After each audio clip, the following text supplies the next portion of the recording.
নমস্কার, জয় মা তারা। আজকে যে রাশিটি নিয়ে আলোচনা করব কর্কট রাশি, অর্থাৎ সেপ্টেম্বর মাস কেমন যাবে।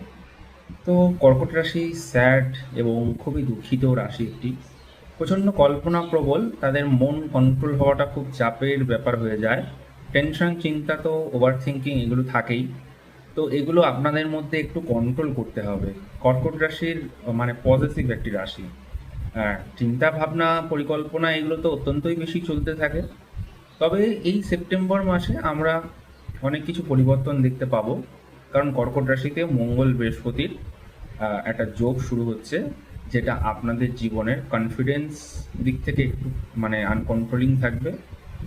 মাঝে মাঝে কোনো কিছু জিনিস জিনিস নিয়ে ওভার থিঙ্কিং হবে। আর কোনো কোনো রিলেশনশিপে থাকলে সেই রিলেশনশিপটা নিয়ে আপনার একটু প্রবলেমের জায়গায় আসতে পারে, কারণ দশমপতি লগ্নে, অর্থাৎ ১-১০-এর সিগনিফিকেশন, অর্থাৎ পঞ্চমপতি বসে থাকবে হচ্ছে লগ্নে। 5th অ্যান্ড 10th মানে হচ্ছে সুসম্পর্ক বজায় রাখতে হলে আপনাকে অ্যাডজাস্টমেন্ট করতে হবে। এটা একটা গেল।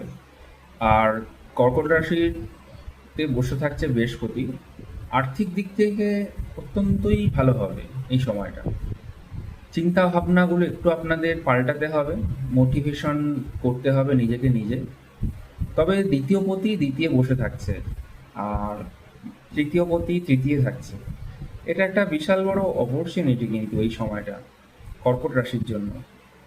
আর আর্থিক সচ্ছলতা বাড়বে, অনেক যোগাযোগ আপনাদের মাধ্যমটা বাড়বে, বিজনেসের জায়গা উন্নত হবে। কারণ নবমপতি ভাগ্যপতির লগ্নে বসে থাকছে, এটা একটা বিরাট অ্যাচিভমেন্ট। মানে ভাগ্য ফল তো আপনি পাবেনই, কিন্তু কর্কট রাশির এতটা ভেঙে পড়ার মতন কিছু নেই সেপ্টেম্বর মাসে। আপনাদের অনেক সুযোগ সুবিধা কিন্তু আসতে চলেছে, সেগুলো আপনারা অ্যাচিভ করতে পারবেন। আর ২ তারিখের পর থেকে এমনিও শুক্রের পজিশনটা পরিবর্তন হবে, আপনাদের গৃহ সুখের জায়গাটা অবশ্যই আপনারা প্রাপ্তি পাবেন। কিছু টাকা পয়সা যদি ধার বাকি থাকে সেগুলো অনেকটা কিওর হবে। কিন্তু সম্পর্কের জায়গাটা আমি প্রথমেই বললাম, সম্পর্কের জায়গাটা কিন্তু টিকিয়ে রাখতে হলে অ্যাডজাস্ট করতে হবে। আর ষষ্ঠপতি লগ্নে অনেক রকম চাকরির সুযোগ সুবিধা পাবেন, গভর্নমেন্টের অনেক সুযোগ সুবিধা আসবে। আর সব থেকে বড় কথা হচ্ছে দ্বিতীয় পতি দ্বিতীয় থাকা মানে হলো এই সময়টা আপনাদের মাথার থেকে হেডেক অনেকটাই কমে যাচ্ছে। টাকা পয়সা বাড়বে, কমিউনিকেশন বাড়বে, আর্থিক সচ্ছলতা বাড়বে, পাওনা টাকা আপনারা আদায় করতে পারবেন। অনেক কিছু বিষয় কিন্তু ভালো যাবে কর্কট রাশির জন্য সেপ্টেম্বর মাস। তো অবশ্যই কমেন্টে লিখবেন। জয় মাতারা, ভালো থাকবেন সবাই।